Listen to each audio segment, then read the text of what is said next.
Bonjour à tous et bienvenue sur la table ronde dédiée à la résilience territoriale. Donc, je suis Adeline Schwander, l'animatrice de la table ronde. Alors désolé, on n'a pas bien répété la petite chorégraphie qui allait avec le jingle bien dynamique. Donc je vais vous présenter les intervenants, le sujet de la résilience territoriale. Et sans plus attendre, parce qu'on a 1 heure et que le sujet est dense et qu'il y a vraiment plein de choses à partager avec vous, on va lancer les débats et les témoignages. Alors, donc du coup, on accueille Catherine Gervaise de l'AFPA Grand Est, donc responsable innovation pédagogique et territoire. Bonjour Catherine. À ses côtés, donc du coup, Sébastien Vert, délégué général de France Ville Durable, qui nous en dira plus. Et puis encore à ses côtés, donc Pierre Zimmermann de l'Eurométropole de Strasbourg, en charge actuellement, donc chargé de mission, voilà, ville en transition. Sujet de résilience territoriale. On va beaucoup parler des définitions et des enjeux. Pour reprendre les termes du climatologue italien Filippo Giorgi, on est vraiment sur gérer l'inévitable et éviter l'ingérable. Comment adapter nos écosystèmes à la fois humains, nos relations aussi avec les écosystèmes naturels, pour éviter de trop fortes déflagrations de toutes les crises qui nous arrivent. C'est des sujets qui dépassent en fait largement des sujets plus sectoriels liés à des transitions type transition énergétique, transition alimentaire, etc. On est vraiment sur des sujets systémiques. Et pour présenter justement le sujet, je vais proposer donc déjà à Catherine de nous dire finalement, pour toi, la résilience territoriale, si tu peux déjà définir les enjeux, les bénéfices de ce sujet. Oui, ça fonctionne. Bonjour à tous. Alors peut-être juste quelques mots d'abord sur l'AFPA, qui est l'Agence nationale pour la formation professionnelle des adultes, opérateur historique de la formation professionnelle en France depuis la fin de la Seconde Guerre mondiale. La mission de l'AFPA, c'est la fabrique des compétences, les compétences d'aujourd'hui, mais bien sûr les compétences de demain. Et comme nous sommes implantés dans les 10 départements du Grand Est, avec nos 16 centres, évidemment, nous sommes dans l'ensemble des territoires qui eux-mêmes, comme le disait Adeline, subissent des chocs et réagissent à ces chocs. Alors les territoires dans lesquels nous sommes sont extrêmement diversifiés, puisqu'on est soit comme à Strasbourg dans un environnement très urbanisé, mais aussi dans des milieux ruraux, Verdun, Saint-Dizier par exemple, au cœur des QPV ou dans des petites villes. Et donc, comme je le disais, les territoires dans lesquels nous sommes subissent actuellement des chocs, mais depuis bien longtemps aussi, et ils réagissent de façon diversifiée, en intensité ou en modalité. Alors, nous, dans ces territoires, on essaye de prendre en compte ces particularités et de proposer des réponses qui sont construites et adaptées. Donc, on essaye d'amoindrir les chocs. Faut que tu gardes plus. Pardon. Et on essaye donc d'amoindrir ces chocs. Alors, comment ? Par des propositions de formation, bien sûr, parce que c'est notre cœur de métier, avec des formations permettant de se former donc au métier de la transition, on l'a dit, numérique, énergétique, climatique, avec des contenus de formation renouvelés, mais aussi des modalités pédagogiques innovantes qui vont jusqu'au 100% distance. On y reviendra. Juste par exemple, sur certains territoires, on a besoin de monter en compétence des personnes sur la formation de maintenance de chauffage à l'énergie solaire, par exemple, ou la maintenance de parcs éoliens, ou du zéro gaspillage alimentaire pour les cuisiniers. Mais ce qui est aussi intéressant, c'est que on intègre un module éco-citoyen dans toutes nos formations pour les stagiaires en formation diplômante, module éco-citoyen qui leur permet d'avoir une vision globale du développement durable, en fait, mais aussi de les interroger dans leurs pratiques personnelles personnel et d'intégrer dans leur vie professionnelle les gestes du développement durable, comme par exemple le tri des déchets. Alors, en fait, il nous semble, nous, que la résilience des territoires, justement, c'est la possibilité d'investir dans des compétences pour et que nous, on peut accompagner les territoires à traverser les mutations dont ils dont ils reçoivent l'ensemble des chocs pour réagir à ça. Voilà. Donc un enjeu fort d'adaptation des compétences pour réagir au choc et favoriser la résilience. Et Pierre, toi, comment est-ce que tu définirais les enjeux, les bénéfices de la résilience territoriale? Alors bonjour à toutes et à tous. Alors bon, les enjeux, évidemment, pour nous, petite mission, on est une petite mission ville en transition, on essaie d'activer un peu toute la chaîne d'acteurs qui fabriquent et qui gèrent la ville. Je travaille plus dans le domaine de l'urbanisme. Pour essayer d'anticiper et de préparer voilà, les chocs futurs, les défis qu'il va y avoir à relever. Alors pour nous, la résilience territoriale, en tout cas pour moi, c'est d'abord peut-être et avant tout, je ne dissocierai pas territoire de ses habitants, de ses acteurs. Pour moi, c'est vraiment une notion essentielle, mais j'y reviendrai juste rapidement après. Donc c'est apprendre peut-être la résilience à travailler différemment avec ces acteurs locaux, avec cet écosystème d'acteurs. Pourquoi? Si je prends juste une illustration, on continue encore aujourd'hui trop, à mon sens, j'espère que je n'ai pas trop de collègues dans la salle, à construire la ville en chambre, entre experts. Voilà, parce qu'on pense savoir c'est quoi les usages, etc. Mais on voit bien que les usages, les enjeux, ils évoluent beaucoup plus vite que nous, beaucoup plus vite que la réglementation, beaucoup plus vite peut-être que nos modèles. Et donc on a besoin de plus fabriquer la ville en chambre, donc d'aller à la rencontre des acteurs, d'aller à la rencontre aussi des habitants, des citoyens, des usagers qui pratiquent cette ville qu'on essaie de fabriquer, de voir ce qui marche pas, et de voir tout simplement comment on peut mieux la construire ensemble. Et une deuxième idée, pour ne pas être trop long, pour moi, la résilience territoriale, c'est aussi apprendre à se réconcilier avec les contraintes. On a finalement, dans l'aménagement des villes, dans l'aménagement du territoire, on a essayé de gommer, d'effacer beaucoup de contraintes qu'on avait. On veut se déplacer, on construit une route, on va vite. Il neige, 3 cm tombent sur la route, on est bloqué, on râle. Pour moi, ça, c'est pas de la résilience. Et tout cet aménagement du territoire qui a été rendu possible par une abondance énergétique nous a peut-être un peu coupé ou privé finalement de cette capacité d'être résilient, d'apprendre à oui, des fois on perd du temps. Ou alors la ville n'est peut-être pas aménagée de la manière la plus optimale, mais elle est plus low cost ou elle va être plus résiliente, etc. Donc je dirais que pour moi, voilà, pour conclure, la résilience territoriale, c'est apprendre à se réconcilier avec les contraintes, les imprévus. Et je pense qu'on a vraiment du chemin à faire là-dessus. Donc finalement, des notions plus de rembobiner, de changer de paradigme pour apprendre à faire autrement, plus en contact avec nos écosystèmes. Sébastien, la question que là j'ai envie de te poser, c'est finalement à l'heure actuelle, est-ce qu'on peut dire qu'une ville pourrait être durable sans être résiliente, sans penser sa résilience? Bonjour à toutes et tous, merci pour votre invitation. Juste un mot sur d'où je parle. Donc je dirige une association qui s'appelle France Ville Durable et qui regroupe l'État, 4 ministères, un grand nombre des agences opérateurs de l'État comme l'ANRU, l'ANCT, le CEREMA, l'ADEME, le CSTB, etc., des collectivités locales et certaines de leurs fédérations nationales, des entreprises de toute taille et de tout domaine d'activité et des experts du développement territorial et urbain. Et notre métier, si on peut dire, vise à repérer et à rediffuser le plus largement possible les meilleures pratiques, outils, réalisations qui vont permettre à des territoires de s'inspirer pour accélérer. Et le sujet est bien aujourd'hui l'accélération de toutes les démarches de transition qui sont déjà de transition et de résilience, moi que j'ai tendance à mettre ensemble, parce qu'on ne pourra pas faire l'un sans l'autre. Il faut accélérer, le GIEC l'a dit, il reste 10 ans, etc. Donc oui, alors il y a plein de définitions différentes de la résilience territoriale. Vous savez qu'au niveau académique, même c'est pas encore tout à fait calé. Moi j'évoque la capacité d'un territoire à continuer de fonctionner quoi qu'il arrive et de répondre aux besoins essentiels de la population quoi qu'il arrive. Mais les besoins essentiels, c'est pas la livraison en 1 heure par Amazon. Hein.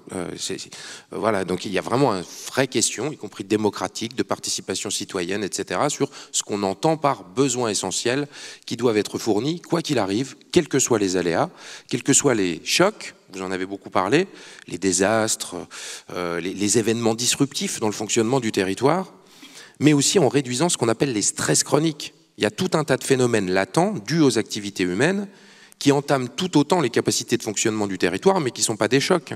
Les pollutions chimiques dans l'environnement, par exemple. L'eau, l'air, le sol, on continue d'en balancer, d'en balancer, d'en balancer. On sait que c'est une des limites planétaires qui conditionne l'habitabilité de la planète pour Sapiens à horizon de la fin du siècle. Mais on continue quand même, etc. etc. Donc c'est vraiment une vision large de la résilience. Il y a les chocs, mais il y a aussi les stress. Et puis pour répondre à ta question, moi je défends le point de vue selon lequel la résilience est notre horizon, quoi qu'il arrive. C'est notre horizon si on ne parvient pas à réduire nos émissions de gaz à effet de serre. À cette heure, on n'y parvient toujours pas, au niveau mondial, vous le savez, et on sait très bien maintenant quelles seront les conséquences de ça. Multiplication des événements extrêmes, etc., etc. Donc la résilience va devenir indispensable juste pour continuer à fonctionner, si on n'y arrive pas, si on n'arrive pas à rentrer en transition. Mais si on arrive à rentrer en transition, à vraiment décarboner notre économie, à changer donc de mode de vie, parce que la décarbonation, c'est pas uniquement le verdissement de l'économie. Tout ça, on sait que ça marche pas. Ça fait 20 ans qu'on nous dit ça, mais le verdissement n'est pas de la transition. Les bouleversements dans les visions du futur, dans les fonctionnements du quotidien, dans l'acceptation de la sobriété heureuse et conviviale, on pourrait le développer si vous le voulez par la suite, vont demander tout autant de la résilience et des capacités de résilience. Et notamment, la transition va demander une résilience spécifique, celle que tu as abordée, la mutation extrêmement rapide des dispositifs d'emploi et de compétences sur les territoires. C'est d'abord ça, la transition de l'économie passera d'abord par cette transition, cette transformation rapide des emplois et des compétences, et il va falloir qu'on soit individuellement et collectivement résilients pour faire face à la transition elle-même. Donc la résilience, c'est d'abord dans nos têtes, dans nos compétences, dans nos manières d'interagir. Et c'est aussi ça là qu'on a envie de vous proposer dans cette table ronde. C'est des temps pour grandir ensemble sur ces sujets, voir ce que chacun peut apporter pour faire grandir la résilience de nos territoires. Vous pouvez vous connecter sur le fil là, de Forum Développement Durable pour poser vos questions. Et puis je les rebasculerai aux différents intervenants. Pour préparer aussi la table ronde, on a demandé à chacun de nos intervenants de choisir une image pour définir, qui représentait en fait pour eux la résilience territoriale. Et donc la magie de la technique devrait faire que ça s'affiche. Attention, Dieu de la technique, es-tu avec nous? Je ne sais pas le passer. Voilà. Est-ce que vous avez des questions? Non. C'est toi qui le gères ou non? Bon. Régie, si tu nous entends. Ça passe pas? Les images? Ah bon? Non, c'est des images qui doivent apparaître normalement après. Bon bah non, le dieu de la technique est pas avec nous. Donc vous allez fermer les yeux et vous projeter sur l'image de Pierre que tu vas nous décrire. Bon, ça ne sera pas trop compliqué. Alors j'ai hésité, mais j'avais choisi une belle photo de Nelson Mandela, qui me semblait vraiment bien incarner la résilience à plus d'un titre. D'abord parce que Nelson Mandela, il a incarné toute sa vie un combat qui était loin d'être gagné d'avance. Enfin, je pense que je n'ai pas besoin de vous l'expliquer. Et on sait que son engagement l'a conduit longtemps en prison. On a essayé de l'enfermer, finalement de l'empêcher de changer un ordre établi. Et j'y voyais beaucoup de parallèles au combat, ou en tout cas aux défis qu'on a à relever en matière de changement climatique. Il y a aussi un ordre établi qu'il faut changer. Ça fait aussi écho à, alors je ne sais pas, vous nous direz, chers collègues qui intervenez là, mais quand on échange avec beaucoup de gens qui sont engagés depuis longtemps sur le combat de la transition écologique et sociale, on sent des fois un peu de fatigue. Voilà, les gens disent, on a l'impression d'être des empêcheurs de tourner en rond, puis on nous laisse de côté, on ne les écoute pas toujours. Donc il y a un peu cet isolement qui me semblait, alors bien sûr à une toute petite échelle, mais faire écho à l'isolement de Nelson Mandela au départ. Mais pourtant, il était tenace, il n'a pas abandonné. Il n'a pas abandonné, et puis une fois qu'il a été libéré, il a engagé ce projet de transformation de la société, et il l'a fait sur la base de la réconciliation. Et je trouvais qu'il y avait vraiment un beau parallèle à faire avec, de l'idée de se dire on va transformer la société, il faut le faire ensemble. On ne va pas le faire les uns contre les autres. Hein. On a bien vu que le mot coopération, c'est un peu le mot-clé de la journée. Et voilà, je conclurai juste en disant que, évidemment, comment dire, le défi il est loin d'être relevé encore en Afrique du Sud, vous le savez, mais je veux dire, c'est pareil pour nous. C'est aussi voilà, quelque chose qui nous emmène très loin. Donc voilà, je termine en disant peut-être juste une chose. Sur la photo, mais vous ne le voyez pas, c'est le visage de Nelson Mandela qui sourit, qui est très serein. Et je trouvais que cette sérénité qui peut emmener les gens, voilà, elle était vraiment fédératrice. Voilà. Super, merci. Catherine, tu peux faire fermer les yeux au public pour leur faire imaginer ton image. Et en même temps, ça va être beaucoup plus simple, parce que moi, c'est une image mathématique, puisque moi, j'avais choisi l'équation 1 + 1 = 3.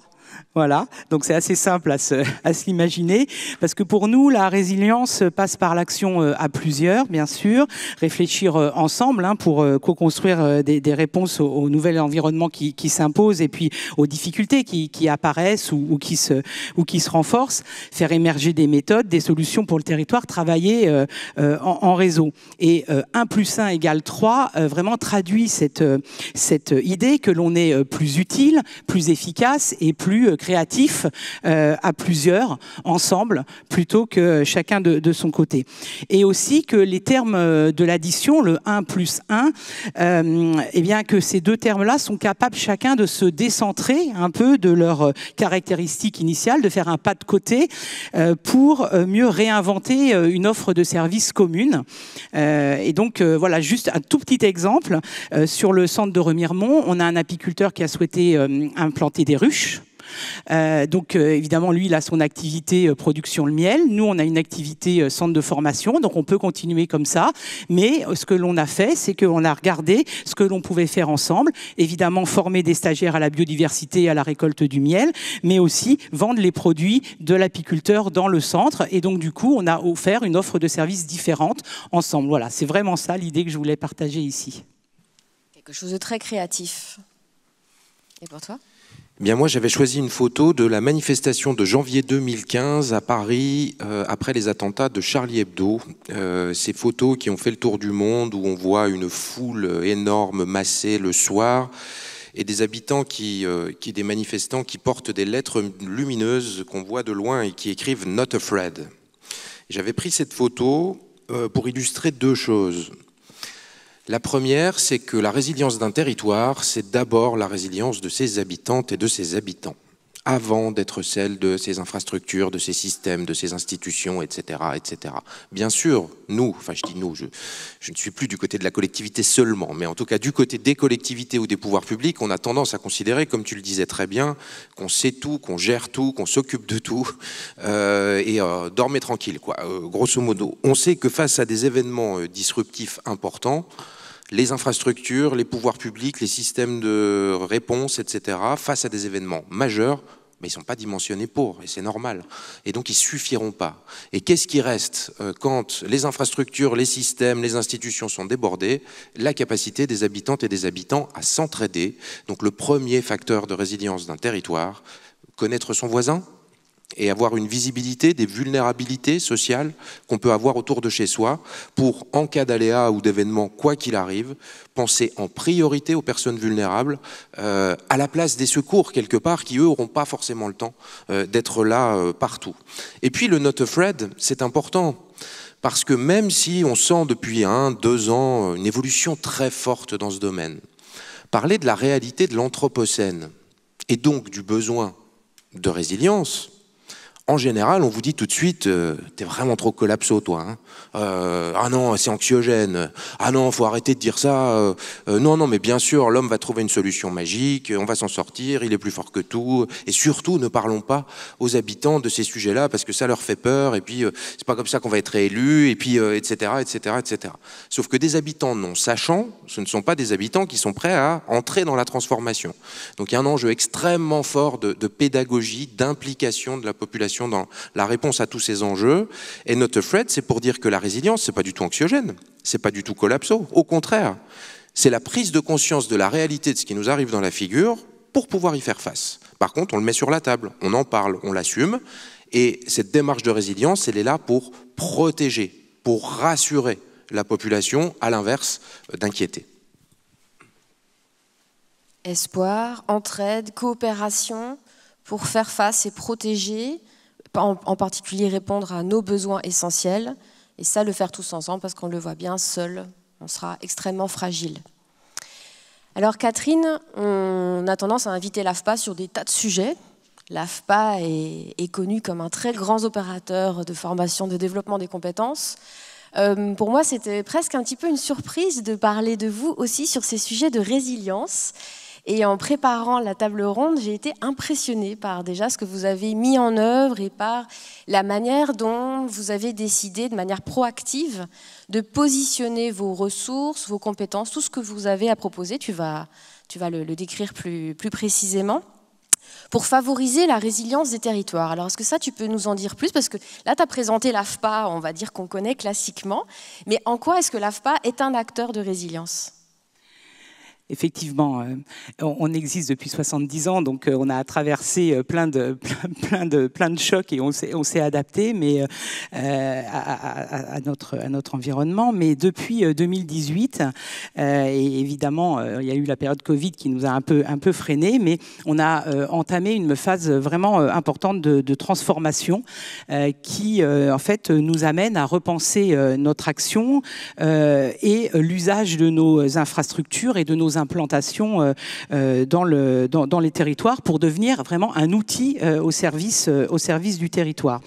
Alors, pour en faire en fait ce qu'on peut appeler un lieu partagé de coopération et qui offre donc des solutions. Alors, pas qu'une offre de formation ou d'accompagnement, tu l'as dit, ça on nous attend là-dessus évidemment, mais en fait pour proposer avec l'ensemble de nos parties prenantes, alors que ce soit les entreprises qui sont proches de notre environnement, les collectivités, les habitants, les associations, pour répondre à l'objectif qui est toujours le nôtre, qui est de sécuriser les parcours professionnels des plus éloignés de l'emploi. C'est quand même ça l'objectif final.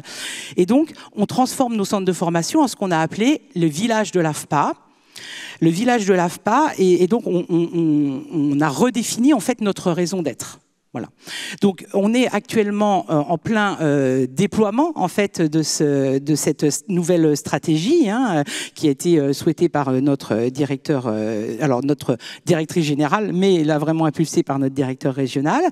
Et donc, les villages de l'AFPA peuvent prendre évidemment plusieurs formes. Je vais vous donner quelques exemples. Il peut y avoir un village que l'on appelle, nous, de l'insertion professionnelle. L'idée, c'est de mieux connecter les stagiaires aux entreprises. Et donc, du coup, d'accueillir dans nos centres des entreprises, par exemple, de travail temporaire d'insertion, pour pouvoir mieux les préparer à l'emploi. Il peut y avoir un village de l'accompagnement des parcours de vie. Et là, on travaille avec des partenaires, on réfléchit à des offres qui concerne par exemple l'offre de soins, l'offre de garde d'enfants, de mobilité douce, voilà, toute un panel de services qui font qu'on ne va pas à l'emploi parce qu'on a des difficultés, des freins particuliers. Et nous, tout seuls, on ne sait pas les résoudre. Donc du coup, avec d'autres que l'on accueille dans nos sites, eh bien, on peut penser une offre qui leur convient. Mais ça peut aussi sur le village de l'entrepreneuriat. Et dans ces cas-là, on accueille des entreprises, et notamment des stagiaires qui souhaitent créer leur entreprise. On a beaucoup de métiers manuels, des plombiers, des chauffagistes, voilà, ou du secrétariat, etc., qui veulent créer leur entreprise, mais qui, voilà, c'est plus simple de le faire au sein de là où ils ont fait une formation. Et donc, on offre comme un peu une pépinière d'entreprise, des services pour eux. Et on le fait avec, par exemple, aussi une conciergerie solidaire qui va apporter des services à l'ensemble des partenaires. Alors, actuellement, on développe cela avec plusieurs réseaux, les Restos du Cœur, bien sûr, les entreprises de travail temporaire d'insertion, mais aussi des unités de production issues qui sont économie sociale et solidaire. Voilà, des garages solidaires, des hypercafés, je l'ai dit, de la conciergerie solidaire, et puis, donc, je l'ai dit, des partenaires solutions, crèches, centres de soins, etc.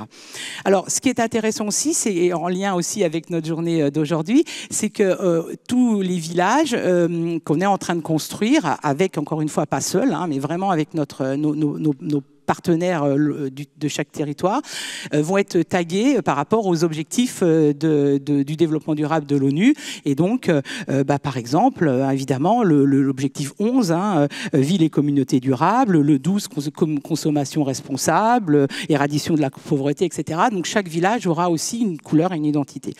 Peut-être l'exemple du village d'Épinal que l'on construit en ce moment vraiment fortement avec la communauté d'agglomération d'Épinal pour faire un village de l'économie sociale, solidaire et circulaire. Alors, dans ce village, il y a déjà actuellement un espace de coworking et de co-learning, ce qui permet aux habitants de se poser pour suivre des formations à distance ou, plus traditionnellement, un espace de coworking, mais aussi une boutique solidaire de vente de vêtements alimentés par des vêtements qui sont collectés, triés par des personnes en réinsertion et donc qui aura une vitrine de vente dans le centre. Et évidemment, d'autres partenaires sont en cours d'éligibilité pour s'implanter dans ce village d'Épinal. Le village est piloté par un conseil de village qui donc reprend l'ensemble des partenaires qui sont présents dans le village et nous réfléchissons également actuellement pour, dans le cadre de commissions ad hoc, associer les stagiaires de l'AFPA, les salariés et les habitants en proximité pour aussi qu'eux-mêmes puissent porter voilà, les évolutions de chaque village. Alors, pour finir, un mot du déploiement en fait, que l'on est en train de porter. C'est 2022 sera l'année du déploiement, vraiment dans nos centres. La phase de diagnostic de chaque territoire est en cours ou est finie pour certains, et donc chaque village va déterminer sa couleur avec ses partenaires. Et donc, et l'idée que nous portons, c'est que dans chaque centre, donc il y ait, comme je l'ai dit, bon, une production ESS, une entreprise de travail d'insertion, des services solidaires, mais aussi parce qu'on est très attaché à la réduction du réchauffement climatique. On intègre dans chacun de nos centres une forêt urbaine qui va nous permettre évidemment la captation du carbone pour contribuer à réparer le climat. Alors ça ne va pas suffire, évidemment, c'est pas ça qui va faire que... mais en tout cas, ça va permettre à chacun de prendre conscience et de participer évidemment aussi en actes très concrets de plantation, etc. Et puis, tous nos projets sont passés au tamis RSE. Afin de rééquilibrer, si nécessaire, chacun des projets par rapport aux trois piliers et se dire de bien prendre en compte les préoccupations sociales, environnementales avec l'ensemble des partenaires.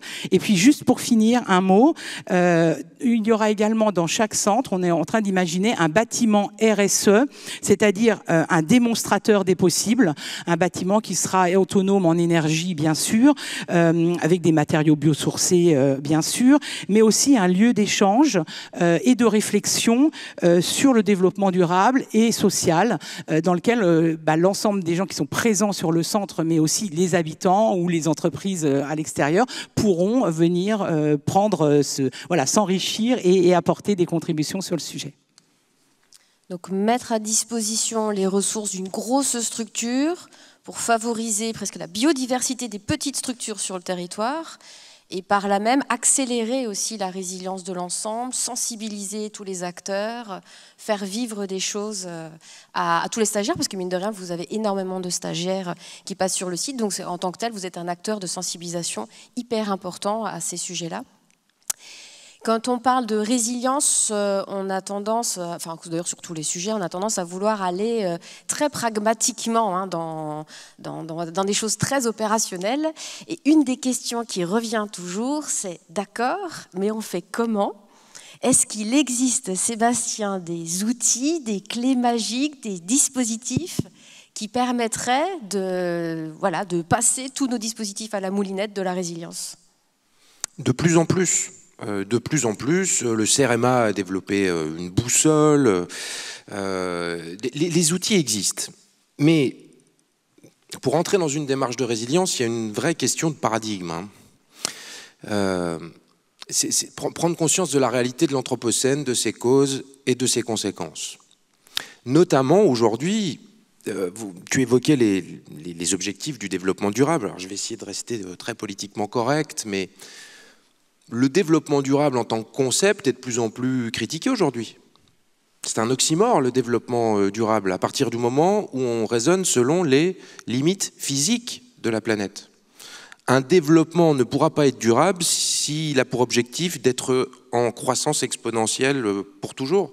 S'il est basé sur des ressources finies, il ne peut pas être durable s'il est croissant et exponentiel en permanence. Et donc nos sociétés n'ont pas du tout été habituées à ce que fait pourtant toute la biosphère, les écosystèmes, etc., c'est-à-dire la recherche d'un équilibre.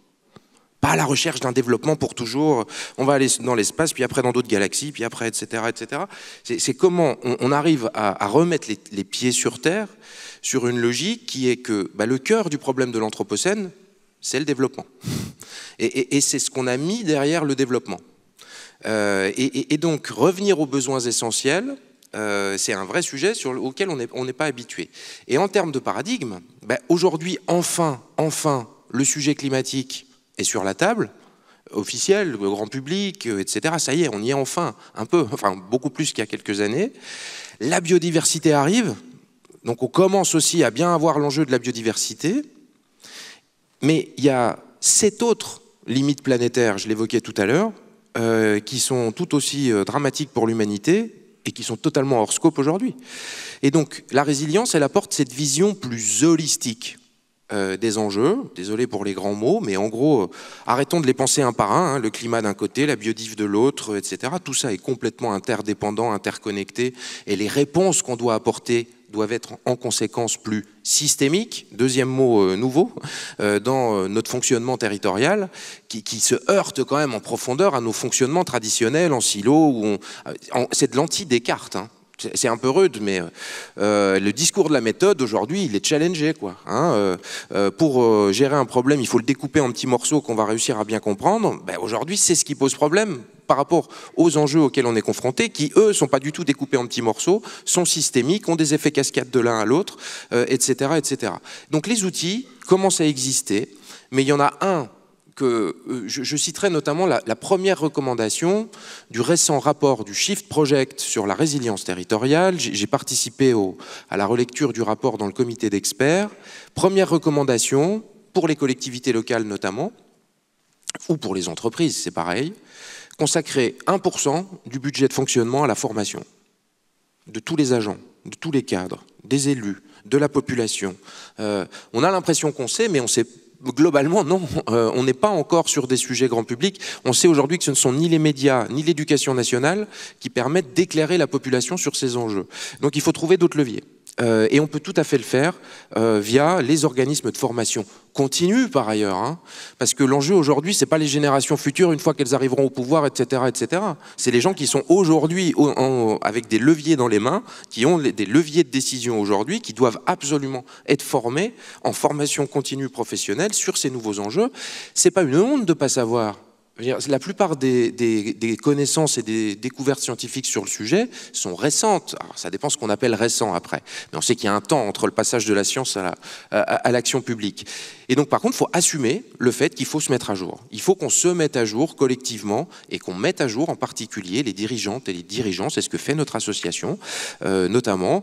Une fois qu'on sait, les solutions, on va les trouver, hein. Une fois qu'on sait qu'on met en place les bons processus de gouvernance, c'est-à-dire les bons acteurs autour de la table, publics, privés, citoyens, académiques, etc., ils vont les trouver, les solutions, adaptées à chaque territoire. Vaut mieux rentrer par là, par la connaissance, que par la solution, parce que la solution déconnectée de la connaissance, on ne comprend pas pourquoi il faudrait faire tout ça. Donc un outil, finalement peut-être pas forcément intuitif, se former ensemble, se former beaucoup, voilà. Beaucoup de questions du public pour Pierre, donc du coup qui va nous parler d'une démarche de résilience qui est lancée par l'Eurométropole avec justement une grosse approche, une vigilance importante sur la coopération, sur l'ouverture des débats autour donc du coup de l'urbanisme en transition. Et dans les questions, il y a entre autres comment favoriser la rencontre des usagers et surtout les sensibiliser justement à la rencontre avec les services de la ville. Les gens pensent souvent qu'ils ne seront pas entendus. Donc quel rôle peuvent occuper par exemple les associations d'habitants et les autres démarches de ce type? Et ça, si tu peux du coup faire un zoom sur cette partie que vous avez fait sur la coopération. Alors, pour répondre à comment on interagit plus avec le citoyen, l'usager, déjà on fait des choses très simples. On retourne sur ce qu'on a fabriqué. On fait des visites inversées. On va dans des quartiers rénovés ou des quartiers construits neufs, qu'on a appelés par exemple éco-quartiers, et on va à la rencontre des gens. On dit c'est pas nous qui allons, urbanistes, aménageurs, promoteurs, faire la visite du quartier.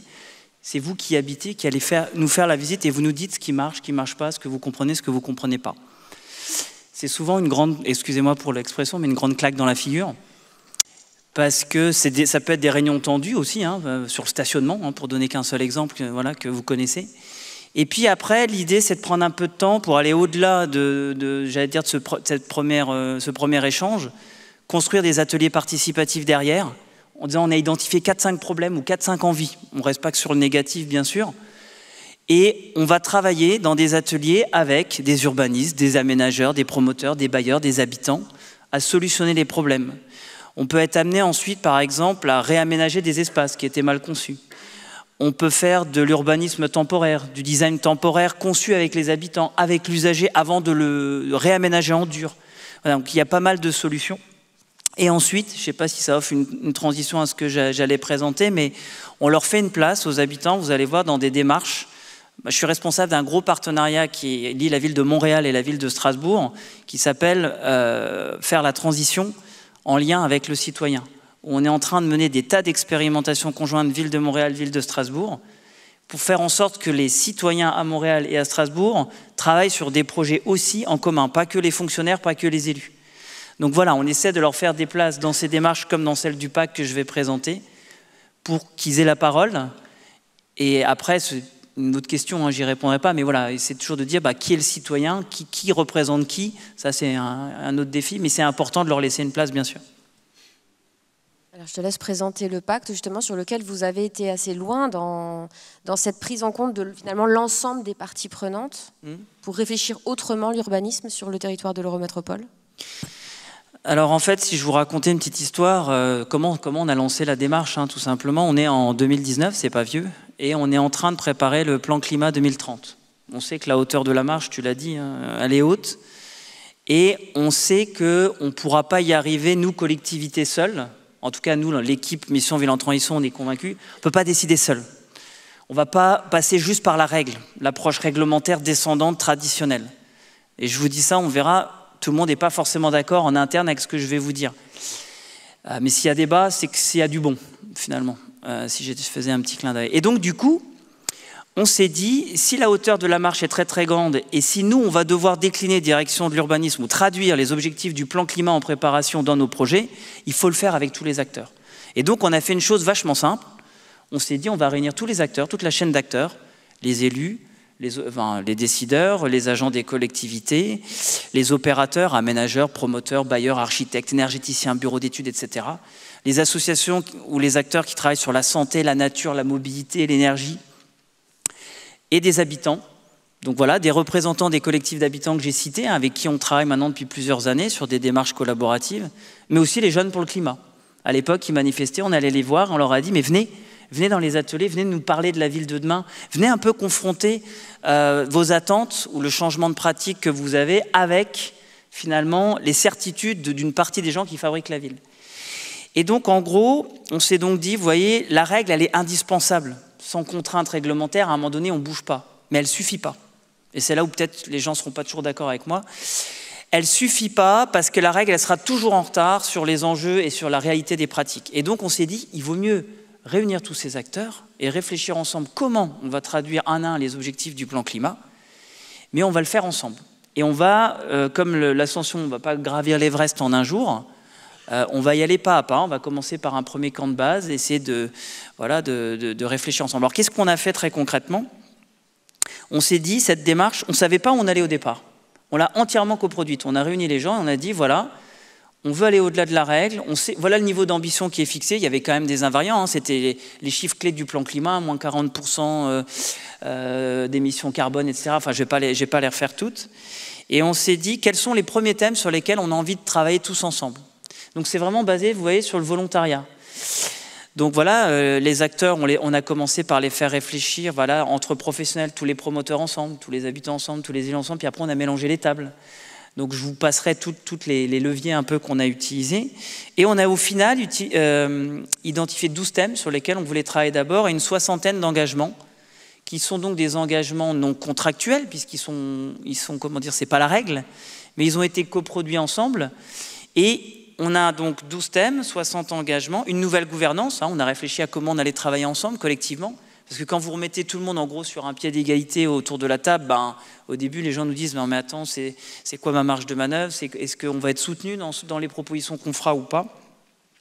Et surtout, l'idée c'est qu'une fois qu'on a posé le cadre, c'est de se dire maintenant comment on agit. Et donc on a mis en place, je donnerai 2-3 exemples pour ne pas être trop long, mais quelques actions très concrètes, pareil, choisies, portées par les acteurs pour aller de l'avant. Premier exemple, sur l'ambition consommation énergétique, réduction des émissions de CO2, etc., on s'est dit il va quand même falloir passer des choses dans la règle, dans la future révision du document d'urbanisme. Plutôt que de le faire comme on le faisait traditionnellement seul, en chambre, entre guillemets, on a lancé toute une série d'ateliers avec les énergéticiens, les bureaux d'études, les aménageurs, les promoteurs, les bailleurs, etc., pour se dire si on augmente par exemple le niveau de la règle à tel niveau, est-ce que d'un point de vue économique, d'un point de vue technique, c'est faisable ou pas? Oui, non, enfin débattons-en ensemble. Alors c'était un premier test, on n'a pas résolu tous les problèmes, mais c'était l'idée de se dire, donnons aussi de la visibilité aux acteurs qui vont devoir appliquer cette règle, donnons-leur le temps de développer des solutions techniques, de rééquilibrer les modèles économiques, faisons-le ensemble. Alors qu'est-ce qu'on fait au travers du pacte? Je ne veux pas être trop long, mais on travaille rapidement sur 5 leviers différents, très courts, ouais. On débat ensemble, il faut partager la diversité de nos représentations. Vous avez toute une chaîne d'acteurs qui faisaient des choses dans leur coin. En apprenant à mieux se connaître, on travaille mieux ensemble, on s'articule mieux. On essaie de monter en compétences, ça a été évoqué à plusieurs reprises. On fait des formations, on partage des études, des résultats d'études qui ont été menés pour mieux connaître notre territoire et partager une vision commune. On essaie de développer des projets dans l'opérationnel rapidement. Par exemple, de développer des logiques d'achat groupées entre opérateurs, ce qui était un truc qui ne se faisait pas du tout avant. On dirait, mais les matériaux biosourcés coûtent plus cher, pourquoi on ne les achèterait pas en plus gros volume ensemble? On expérimente, parce que transition, c'est forcément des nouveaux modèles. Donc voilà, et là, c'est super de se dire tous ensemble, jusqu'à l'usager, on réfléchit. Si on veut inventer, par exemple, un quartier bas carbone qui soit vraiment plan climat compatible, ça veut dire quoi? Donc on réfléchit et on a répondu à l'appel à manifestation d'intérêt du PIA au niveau national. On a déposé un projet il y a quelques jours. Et puis voilà, donc ce que je dirais en conclusion, c'est que cette démarche, en gros, pour nous, ça a été un catalyseur d'envie de faire. Voilà. On n'a pas forcément, on a retissé un lien de confiance avec les acteurs locaux. Tout le monde n'est pas encore, comme je disais, convaincu, peut-être de l'intérêt de ces nouvelles gouvernances, mais elles portent ses fruits et elles ont besoin d'être soutenues. Voilà.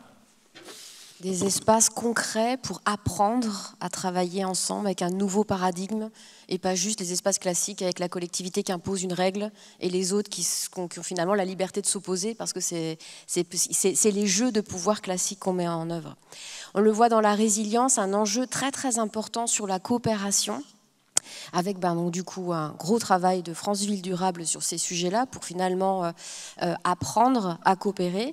Sébastien, est-ce que tu peux nous en dire plus sur finalement les leviers de la coopération, comment on fait pour mettre en œuvre ce nouveau paradigme qui amène à la résilience? Donc en effet, la coopération est un levier absolument majeur de résilience, peut-être même le tout premier. Et c'est multiscalaire, c'est à beaucoup d'échelles différentes. Pour prendre quelques exemples, comme on l'évoquait tout à l'heure avec les habitants, le tout premier levier de coopération, le tout premier lieu de coopération pour la résilience d'un territoire, c'est le palier ou la cage d'escalier. Et la capacité des habitants à avoir un minimum de solidarité, de soutien, de visibilité sur les vulnérabilités autour d'eux.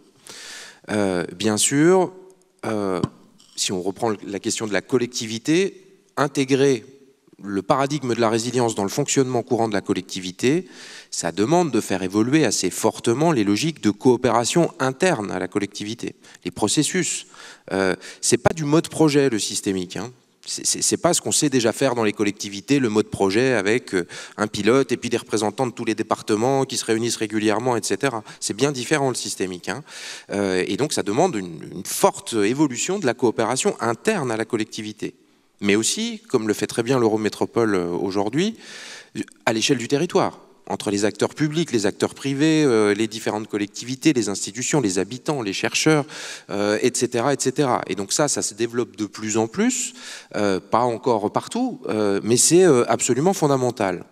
Notamment la coopération entre le public et le privé. Hein. J'insiste beaucoup, nous, notre association assume parfaitement son statut public-privé, parce qu'il n'y aura pas de transformation des territoires sans transformation de l'économie et des entreprises, et qu'il faut faire avec. Hein. Il faut faire avec les entreprises. On doit absolument les embarquer dans cette démarche de transformation. D'ailleurs, beaucoup le sont déjà, en réalité. Mais au-delà de ça, un levier qui commence, qui se développe un peu à l'aune des plans d'alimentation territoriaux ou de quelques démarches de ce type-là, c'est la coopération interterritoriale. Penser qu'une collectivité, une commune, peut gérer la résilience de son territoire dans ses frontières communales, ça n'a pas beaucoup de sens. Que ça soit la résilience en réaction au choc, ou la résilience en transformation du territoire. L'exemple type, on a beaucoup sous-estimé jusqu'ici l'intérêt des coopérations urbains-ruraux. Je prends juste un exemple pour illustrer ça. Une collectivité commune, ville, évidemment à l'échelle de l'interco, de la métropole, c'est déjà beaucoup plus pertinent. Mais à l'échelle du territoire communal seul, on a dans les PCAET notamment beaucoup d'engagements sur la réduction des émissions de carbone du territoire.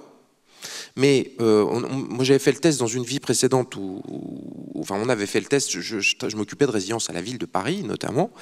Les émissions de carbone de la ville de Paris, mais c'est le cas pour toutes les grandes métropoles, on parle du bilan global, pas des émissions justement, émissions et empreintes, le bilan carbone global du territoire parisien, la mairie en tant que telle, avec ses camions poubelles, ses établissements publics à chauffer et à éclairer, son éclairage public, etc., elle peut agir sur 5%.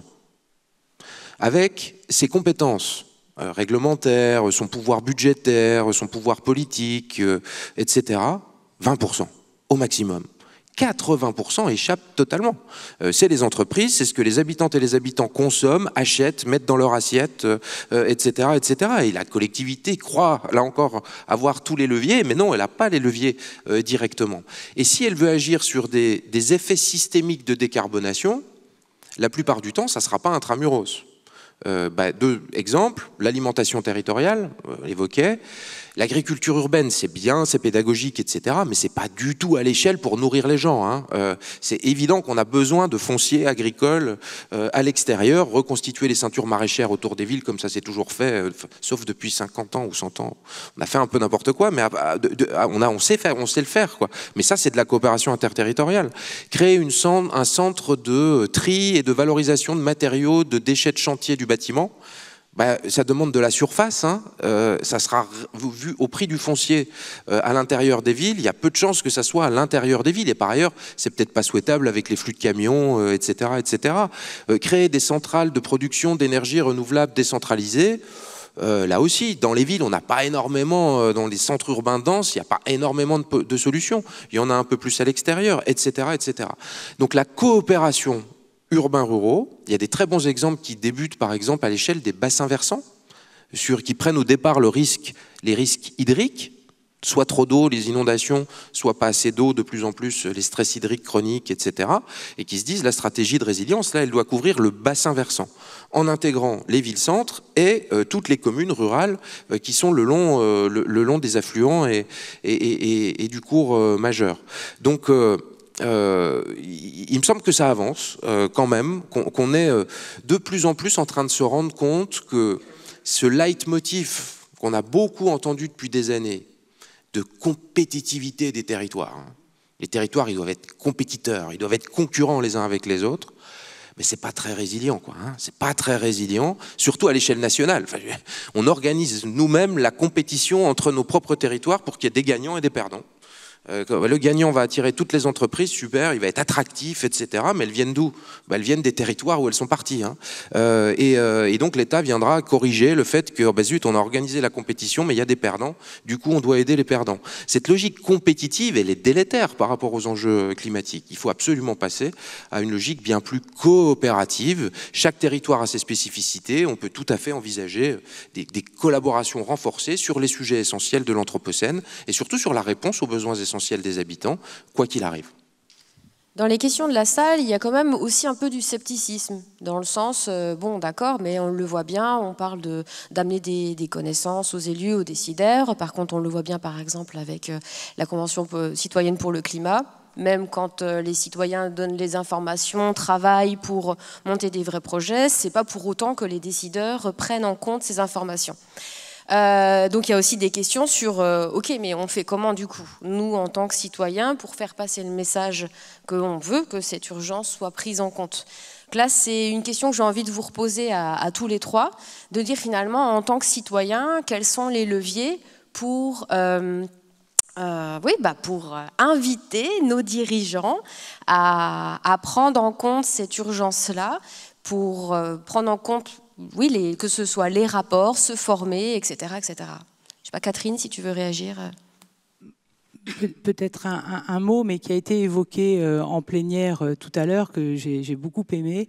Je crois que la plupart des personnes qui commencent leur vie professionnelle ou qui se reconvertissent, des gens qu'on accueille beaucoup aussi, sont de plus en plus à choisir les entreprises dans lesquelles elles vont travailler, et donc d'avoir une action sur l'entreprise elle-même. C'est-à-dire que si l'entreprise ne correspond pas à l'idée qu'on a de ce que l'on souhaite trouver comme qualité de vie au travail, par exemple, ou comme type d'engagement de l'entreprise, eh bien, on n'y va pas. Et ça, je pense, c'est un vrai pouvoir que chacun a alors, quand je dis chacun, c'est pas tout à fait vrai, parce qu'il y a des personnes qui n'ont pas le choix que d'aller travailler peu importe le lieu, parce que ça relève vraiment c'est du vital. Mais et beaucoup de gens qui peuvent choisir, et je crois que les jeunes nous montrent beaucoup la voie, de pouvoir dire non si l'entreprise ne convient pas. Voilà, c'est un des pouvoirs que l'on a, et je pense que la jeune femme qui était ce matin l'a très bien expliqué, beaucoup mieux que moi, et c'était extrêmement inspirant. Finalement aussi du chantage à l'emploi dans l'autre sens, mais faire pression, revendiquer ça publiquement, que les valeurs personnelles veulent se vivre professionnellement. Et vous auriez, alors je sais bien que c'est des sujets qui sont compliqués, mais ça touche aussi aux limites de ce changement de paradigme, de dire là c'est bien, on en parle, mais concrètement comment est-ce qu'on fait pour aller au-delà des limites classiques, quoi. Oui, c'est pas une question facile. C'est un peu délicat de répondre, qu'est-ce qu'on doit faire en tant que citoyen, parce que c'est un choix qui nous appartient tous. La première des choses, c'est peut-être prendre le temps de penser les choix différemment. Je disais tout à l'heure, on a tendance à repousser tout ce qui est une contrainte, un inconfort, etc., et sans voir l'impact carbone qu'il peut y avoir derrière. Et donc, à un moment donné, dans les choix qu'on fait, on envoie des messages. On envoie des messages à des entreprises, à des producteurs, aux collectivités, aux élus, etc. Donc ça, c'est de la responsabilité de chacun. Mais moi, si je devais répondre un peu à l'envers, vous m'excuserez pour la pirouette, je dirais que nous, côté collectivité, à la mission Ville en Transition notamment, on essaye un peu partout où on peut de laisser de la place aux citoyens, aux acteurs, aux habitants, aux usagers. On les appelle comme on veut. Et avec Montréal, par exemple, on travaille à des choses super. On est en train de se rendre compte aussi, dans les collectivités, même si on est convaincus peut-être depuis longtemps, qu'il faut changer de posture. On disait tout à l'heure, arrêtons d'être descendants, arrêtons, tu disais, de croire qu'on sait, qu'on va faire à la place d'eux. C'est plutôt, en fait, il y a un changement de paradigme, tu l'as dit, c'est apprendre à s'effacer et à créer des cadres qui permettent aux acteurs de faire. Et de ne pas être dans cette relation un peu qui est quand même assez forte en France, où finalement on attend tout d'en haut en disant on va gueuler après le politique parce que ça ne va pas assez vite, etc. Et c'est ça qu'avec Montréal, on fait des choses super en ce moment. On est en train de se voir sur certains projets. Je ne sais pas si vous connaissez le projet des ruelles vertes, par exemple, à Montréal. On a le projet de développer des ruelles vertes pilotes à Strasbourg. On ne le déclinera pas tel quel, mais en gros, c'est des arrière-rues qui servaient à la desserte, etc., où les gens viennent stationner les véhicules, etc. Et donc, comment résumer en 2 phrases? En fait, la ville de Montréal a créé un cadre qui n'est pas animé par elle directement, qui est animé par un acteur voilà, associatif, on va dire, Nature Action Québec, et qui permet de créer des comités de ruelles, c'est des dynamiques citoyennes. Ils vont redesigner, revégétaliser, changer les questions de la mobilité dans ces ruelles, se réapproprier ces territoires.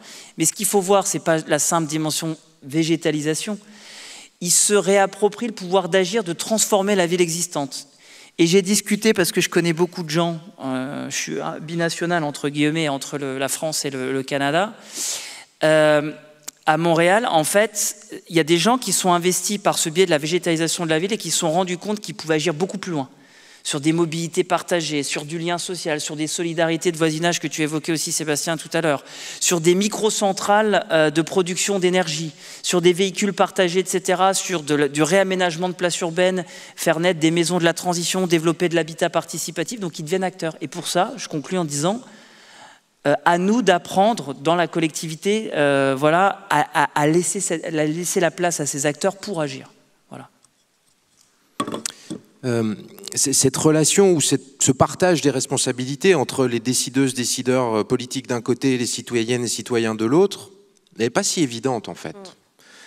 Dans notre système démocratique, les décideuses et décideurs politiques ne sont que les représentants de l'opinion de la majorité de leur territoire, même si elle va dans le mauvais sens. Et là, on dit, j'imagine sur le chat, oui, mais alors nous, on est convaincus, nos décideurs vont pas assez vite, etc. Oui, ils ont fait 51% aux élections, ou bah, sinon, l'élu, le maire, le président n'est pas là pour défendre une idée minoritaire dans sa population. C'est pas son rôle, c'est pas ça qu'a prévu la démocratie. Hein. La démocratie, c'est bien de représenter l'opinion majoritaire, quelle qu'elle soit. Et donc, c'est pour ça que, comme on le disait tout à l'heure, sur le bilan carbone d'une ville comme Paris, il y a quand même 80% qui est ce que le citoyen met dans son assiette, son mode de vie, son mode d'achat, son mode de transport, etc. Hein. Donc, tant que les citoyens ne diront pas, on veut des élus qui veulent ça, il n'y a pas de raison que les élus aillent dans une direction différente de ce que veulent les citoyens. Donc moi, je plaide énormément pour qu'on ait cette grande logique d'information, d'acculturation, et on peut être optimiste. Parce que bien souvent, et je vais prendre l'exemple de la Convention citoyenne pour le climat très rapidement que tu viens d'évoquer, bien souvent, on le comprend, les élus disent mais la population n'est pas prête. Elle n'est pas prête à penser que la sobriété, c'est un avenir positif. C'est pas ce qu'on lui dit depuis toujours, etc. Enfin moi, comment on va faire pour... Est-ce que je vais aller voir moi la population pour lui dire ben, l'avenir c'est la sobriété. On s'est trompé de direction. Grosso modo, c'est ça qu'il faut dire aujourd'hui. Hein. On a cru que l'avenir, ça serait les voitures volantes, la technologie allait nous sauver, etc. Aujourd'hui, on se rend compte que c'est une grosse partie du problème et que c'est pas la bonne direction. C'est pas facile pour des décideuses et décideurs politiques de venir dire bon, bah, ce que je vous raconte depuis 20 ans, c'était finalement pas tout à fait ça le bon paradigme. Il faut changer de paradigme.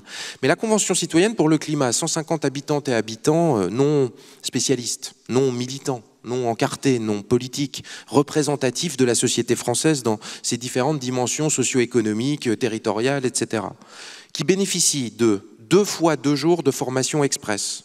2 fois 2 jours.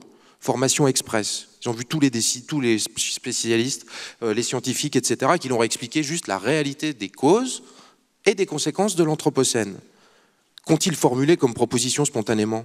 Ben, des propositions qui allaient vers la sobriété, qui sont apparues choquantes, révoltantes, extrémistes pour une grande partie de la société, pour le Parlement, pour pas mal de monde, rouler moins vite sur l'autoroute, supprimer la publicité qui nous fait acheter des trucs inutiles. C'était exactement des propositions qui allaient dans le bon sens par rapport aux enjeux. Mais le reste de la population n'étant pas consciente de la réalité du sujet, des causes réelles de tout ce qui nous arrive, trouve ça extrême, parce qu'on va nous faire changer notre mode de vie. Mais oui, mais c'est le cœur du problème. C'est le cœur du sujet, le mode de vie qu'on nous promet est le cœur du problème. Donc c'est plutôt rassurant, parce que ça montre qu'on peut tout à fait croire en la capacité citoyenne à prendre les bons choix à partir du moment où elle est éclairée sur la situation. Donc je vois qu'il se développe de plus en plus des conventions locales de citoyennes pour le climat, etc. Moi, il me semble que ce sont des démarches extrêmement positives, intéressantes à suivre, à diffuser, parce qu'on ne pourra pas, les élus, les décideurs ne pourront pas engager leur territoire dans les transformations radicales si les citoyennes et les citoyens ne sont pas d'accord. Ça s'appelle la démocratie. Se former tous ensemble, c'est vrai que 2 fois 2 jours, ça paraît presque peu en plus pour prendre conscience de tous ces enjeux. Et pourtant, on a vu ce que ça donne comme propositions différentes. Pour conclure là, cette table ronde, où on est d'accord, ça fait que effleurer le débat, il y aura encore plein de choses sur lesquelles rebondir, y compris dans vos questions de prise de parole à proposer. Ce que je vais vous proposer là, c'est 1 minute chacun pour dire vraiment rapidement, pour vous, on change de paradigme, mais c'est important de continuer à se projeter. Donc ce serait quoi un territoire résilient en 2050 ? Alors, je ne sais pas, Catherine, par exemple. Hein, oui. On est habitué à ce que tu dises. Donc. Oui, vas-y, Catherine, s'il te plaît. Pour moi, un territoire idéal, un territoire résilient idéal, c'est un territoire qui permet à ses habitants, aux entreprises, aux structures d'accéder à une offre de services en proximité. Alors, c'est le concept de la ville du quart d'heure que certains connaissent certainement. L'idée, c'est que chaque habitant, chaque habitant puisse accéder à l'essentiel de ses besoins en 15 minutes à pied, en vélo ou en transport en commun par rapport à son lieu de résidence. Alors, c'est la ville du quart d'heure, c'est basé sur les travaux de Carlos Moreno, qui est un chercheur qui travaille à Paris notamment. Et en fait, c'est comment on a à 15 minutes de chez soi de quoi vivre, de quoi travailler, s'approvisionner, se divertir, se former et s'épanouir, et se soigner. Alors évidemment, ce qui est intéressant, c'est que la ville du quart d'heure, du coup, c'est à faible émission de CO2 puisqu'on est en mobilité douce. Donc voilà. Et puis ça réduit le temps, à la fois le temps de transport, donc ça redonne du temps à chacun, parce que quand on passe pas le temps dans les transports, évidemment on a du temps pour soi, mais aussi de l'espace, puisqu'il y a des choses qui seront réaménagées. Et donc voilà, pour peut-être conclure par rapport aussi à ce que je vous disais tout à l'heure, mais la mise à disposition, donc un multi-usage des infrastructures, c'est ce qu'on propose dans le village de l'AFPA, et c'est bien l'idée qu'on en a de pouvoir donner à un territoire précis, alors pas forcément à l'échelle d'une ville, mais un territoire plus réduit, mais l'ensemble des activités, comme on disait, nécessaires à la vie de chacun. Et ça, il me semble que c'est un bel idéal. Donc un territoire résilient, c'est un territoire sur lequel tous les habitants trouvent la réponse à leurs besoins essentiels, vraiment à proximité. Belle vision. Et pour toi, Sébastien, ce serait quoi ? Je ne vais pas redire, mais je partage ça. La réponse aux besoins essentiels, absolument. J'ajouterais peut-être simplement un territoire dont l'ensemble des parties prenantes, quelles qu'elles soient, est parfaitement conscientisé, formé aux vulnérabilités, quelles qu'elles soient, environnementales, socio-économiques, sociales, climatiques, etc. Et formé et impliqué dans la démarche de transformation continue du territoire. Donc ça demande beaucoup l'implication des parties prenantes, tout ce que tu as dit tout à l'heure, qui a fait preuve de discernement technologique, pour le dire correctement, le politiquement correct, et qui est parvenu à un équilibre entre ses besoins et sa consommation de ressources. Et donc si on est dans une logique d'équilibre, on peut penser à l'avenir plus sereinement, parce qu'au moins on est sur une démarche vertueuse pour la suite, on n'est pas sur une démarche qui en rajoute chaque jour, parce qu'on se trompe de paradigme. Un territoire équilibré et conscient de lui-même et de ses vulnérabilités. Beau programme aussi. Et pour toi, Pierre ? Je partage ce qui a été dit, surtout ce que tu viens de dire, sur l'idée d'être formé, impliqué dans la transformation de notre territoire. Mais pour moi, un territoire idéal de demain, ça c'est forcément un territoire sobre, low cost, réconcilié avec la nature, mais pour de vrai, pas juste aller se balader en forêt et se dire c'est super, je me suis réconcilié avec la nature. Je pense qu'il y a une grosse partie des problèmes, et j'invente rien, vous l'avez déjà entendu 1000 fois, vient vraiment de cette déconnexion. Et si je devais prendre une image, en fait, alors vous n'aviez pas demandé, Adeline, tu n'avais pas demandé une deuxième image, mais je ne sais pas si vous avez vu le film La Belle Verte de Colin Serrault, il date un peu. Alors certains le trouveront peut-être un peu caricatural, moi il m'a toujours fait marrer, et puis il m'a toujours fait rêver aussi un peu. Et en fait je me dis, il y a quelque chose de chouette, vous savez, entre des gens qui finalement sont super évolués, mais qui sont redevenus quelque chose de très très simple. Et je pense qu'il y a sans doute un message très très fort. Je trouve qu'il est vraiment d'actualité ce film, et pour ceux qui ne l'ont pas vu, franchement, regardez-le. Et je dirais une dernière chose, mais c'est plus pour préparer ce monde-là, si je me projette aujourd'hui. Arrêtons peut-être de voir tous ceux qui, comme tu disais tout à l'heure, sont vus comme des empêcheurs de tourner en rond, etc., dans nos organisations, dans les administrations, les entreprises, dans nos cercles d'amis, de famille, de les voir comme des virus, c'est un peu d'actu, hein, qu'on met de côté. Tu nous embêtes, mais non, il ne va pas y avoir de problème. C'est les vitamines de ces organisations. Et souvent, trop souvent encore aujourd'hui, et ça, moi je le vis, mais je ne suis pas le seul, bah voilà, ils sont perçus comme des virus, on les écoute, on dit bah c'est sympa, ça c'est encore un truc de la mission Ville en Transition, c'est encore un truc de Pierre, merci. Revenons aux choses sérieuses, revenons à notre manière de gérer. Donc voilà, je pense que redonner une place à ces vitamines et pas à ces virus, c'est que ça serait quelque chose de chouette pour arriver vers ce monde sobre. Merci à tous les trois pour vos témoignages, vos échanges. Merci d'avoir participé à cette table ronde. C'est que le début. Vous l'avez compris, il y a plein de choses à faire et à lancer. Et finalement, ce que j'aurais envie de vous proposer, c'est déjà d'aller rencontrer vos voisins de palier. Parce qu'on le disait, la sobriété, elle doit être heureuse et conviviale. Ça ne doit pas être vu comme du renoncement ou du sacrifice. Donc allez boire des coups avec vos voisins. Apprenez à la résilience ensemble pour construire ce territoire idéal en 2050. Merci à tous.